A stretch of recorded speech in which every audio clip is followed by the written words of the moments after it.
आज आपण गणपती बाप्पांच्या आवडीच्या उकडीच्या मोदकांची पिठी कशी करायची ते बघणार आहोत। या पिठीपासून मोदक छान मऊ लुसलुशीत होतात। त्याला छान अशा पाकळ्या पाडता येतात, अजिबात मोदक चिरटत नाहीत। मोदक केल्यानंतर 24 तास मोदक छान मऊ लुसलुशीत राहतात। तर त्यासाठी लागणारी पिठी कशी करायची ते पाहूया। त्यासाठी आपल्याला इथे 1 किलो एवढा हा आंबेमोहर तांदूळ घ्यायचा आहे। हा तांदूळ जाडीला थोडासा बुटका असतो, पांढरा शुभ्र असतो, याला स्वतःचा एक सुवास असतो आणि थोडासा चिकट असतो, त्यामुळे यापासून केलेले मोदक अगदी मस्त मऊ लुसलुशीत आणि सुवासिक तयार होतात। 1 किलो आंबेमोहरसाठी इथं मी 4-5 चमचे फक्त बासमती तांदूळ घेतलेले आहे। याला सुद्धा एक छान सुगंध असतो, त्यामुळे अगदी 4-5 चमचेच आपण यामध्ये बासमती तांदूळ घालायचा आहे। तुमच्याकडे अख्खा नसेल तर तुम्ही इथं बारीक तुकडा सुद्धा वापरू शकता। आता दोन्ही तांदूळ आपल्याला व्यवस्थित असे मिक्स करून घ्यायचे। आंबेमोहर तांदूळ घेताना आपल्याला नवीन आंबेमोहर तांदूळ इथं वापरायचा आहे। दोन्ही तांदूळ व्यवस्थित मिक्स करून घेतले। एका भांड्यामध्ये आपण आता ह्याला काढून स्वच्छ धुवून घेऊया। यामध्ये भरपूर पाणी घालायचं आणि अगदी हलक्या हाताने आपल्याला हे तांदूळ धुवून घ्यायचे।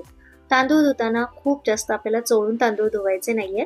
तांदूळ जर खूप जास्त चोळून धुतले तर ह्याच्यातील स्टार्च निघून जाईल आणि मग आपले तांदूळ कोरडे होतील, व्यवस्थित असा याला चिकटपणा येणार नाही। त्यामुळे हलक्या हाताने याला धुवून घ्यायचे, चाळणीवरती याला काढून घ्यायचे आणि असे अर्धा ते 1 तास आपल्याला असंच ठेवून द्यायचंय। याच्यातील पूर्ण पाणी निथळून घेतल्यानंतर हलकेचे तांदूळ कोरडे झाले की मगच आपण ह्याला कॉटनच्या कपड्यावरती सुकवणार आहोत। 1 तास झालेला आहे आणि तांदूळ सुद्धा छान असे कोरडे झालेले आहेत। इथं घरामध्येच मी हे कॉटनचा कपडा अंथरून घेतलेला आहे आणि फॅन खालीच आपल्याला हे तांदूळ सुकवून घ्यायचे। तांदूळ जर उन्हामध्ये सुकवले तर ते पटकन कोरडे होतात, त्याच्यातील जो ओलसर आणि चिकटपणा असतो तो निघून जातो। त्यामुळे आपण सुकवताना हे घरामध्येच तांदूळ सुकवून घ्यायचे। फॅन खाली अगदी 2 दिवस म्हटलात ना तरी हे तांदूळ छान कडकडीत सुकवून घ्यायचे। 1 तास झालेला आहे आणि तासाभरानंतर पुन्हा आपण ह्यावरती असा हात फिरवून घ्यायचा आहे, म्हणजे तांदूळ एकसारखे छान कोरडे सुकले जातात। आता तांदळाला आपल्याला असं मध्ये मध्ये 2-3 वेळा सुकवून घ्यायचं आहे। आता माझे तांदूळ बघा इथं छान सुकलेले आहेत। 1 दिवस झालेला आहे आणि दुसऱ्या दिवशी तुम्ही बघू शकता तांदळाला या पद्धतीने मुठीत पकडलं की तांदूळ पटकन सुटतात, म्हणजे तांदूळ आपले इथे छान असे कोरडे सुकलेले आहेत। तांदूळ पूर्णपणे सुकल्याशिवाय अजिबात चक्कीमधनं दळून आणायचे नाहीये। चक्कीमध्ये दळत असताना तांदळावरतीच पीठ दळून आणायचं।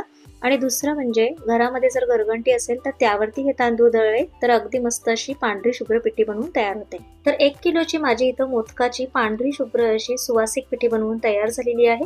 गव्हाच्या पिठासारखी अगदी मऊसूत अशी आपण ही पिठी दळून आणलेली आहे। आता यापासून तयार केलेले मोदक अगदी मस्त मऊ लुसलुशीत होतात। याच पिठापासून आपण मोदकाची उकड कशी काढायची ते बघणार आहोत। तर इथं मी 1 कप एवढं हे मोदकाचं पीठ घेतलेलं आहे, जे आपण दळून आणलेलं घरी तयार केलेलं पीठ आहे। कढईमध्ये 1 कप पाणी घेतलेलं आहे। यामध्ये चवीप्रमाणे मीठ घालून घ्यायचं। अर्धा चमचा आपण यामध्ये साजूक तूप घालायचं आहे आणि पाण्याला चांगली उकळी येऊन द्यायची। पाण्याला उकळी आली की गॅस कमी करायचा आहे आणि त्यामध्ये आपण तयार करून घेतलेली जी पिठी आहे ती पिठी यामध्ये घालून घ्यायची। चमच्याने याला आपल्याला लगेचच हलवून घ्यायचं आहे आणि पीठ पाण्यामध्ये व्यवस्थित मिक्स करून घ्यायचं आहे। पीठ व्यवस्थित मिक्स झालं की गॅस बंद करायचा आहे आणि यावरती झाकण ठेवून आपल्याला हे पीठ 10 ते 15 मिनिटांसाठी असंच वाफवून घ्यायचं आहे। गॅस चालू ठेवून आपण जर पीठ खूप वेळ परतत राहिलो तर पीठ पूर्णपणे ड्राय होतं आणि मग त्याच्यातील चिकटपणा निघून जातो।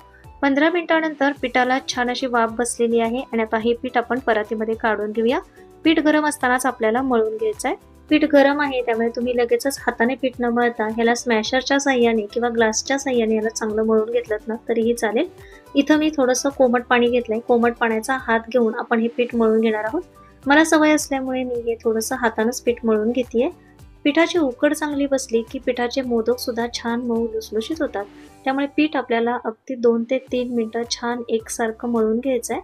आंबेमोहर तांदूळ आपण नवीन वापरला आहे त्यामुळे याला चिकटपणा चांगला आहे आणि हे पहा या पद्धतीनं पीठ चांगलं मळून घ्यायचंय। पाण्याचा हात लावायचा आणि पीठ मळून घ्यायचंय। खूप जास्त पातळ करायचं नाहीये। तर इथं आपलं पीठ छान मळून झालंय।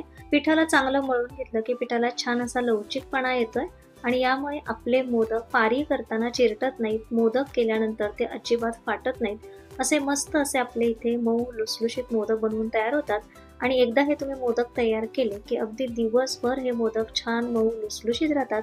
पांढरे शुभ्र असे हे मोदक अगदी मस्त गणपती बाप्पांना आवडतील असा नैवेद्य बनवून तयार होतं।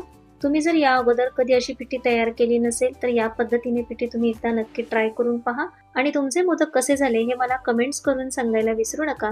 चॅनलवरती नवीन असाल तर चॅनलला सबस्क्राईब करा, म्हणजे तुम्हाला मोदकाची नवीन येणारी जी रेसिपी आहे ती तुम्हाला लगेचच पाहता येईल। त्यामध्ये आपण मोदकाचं सारण कसं करायचं आणि मोदकाला छान अशा कळ्या कशा पाडायच्या आणि मोदकाला कळ्या पाडण्यासाठी नवीन ट्रिक सुद्धा दाखवणार आहे, त्यामुळे व्हिडिओला आत्ताच लाईक करा आणि चॅनलला सबस्क्राईब करा, म्हणजे तुम्हाला माझ्या येणाऱ्या सगळ्या रेसिपी लगेचच पाहता येतील.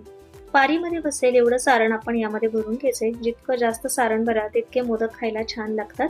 आता ज्या पाकळ्या तयार करून घेतलेल्या आहेत त्या एकाच डायरेक्शनला फिरवून घ्यायच्या. मोदक गोलाकार फिरवत अंगठ्याच्या साह्याने हा मोदक असा पाकळ्या न मोडता वरपर्यंत असा आपल्याला हा फिरवत आणायचा आहे. वरचं पाकळ्यांचं जे तोंड आहे ते आपल्याला बंद करून घ्यायचंय आणि हा मोदक जर बसका झाला असेल तर त्याला हलकंसं असं आपल्याला फिरवून घ्यायचंय, म्हणजे वरती असा उठावदार मोदक तयार होतो. शेंडीकडे जास्तीचा पिठाचा भाग असेल तर तो काढून घ्यायचा आणि पतली अशी शेंडी तयार करून घ्यायची.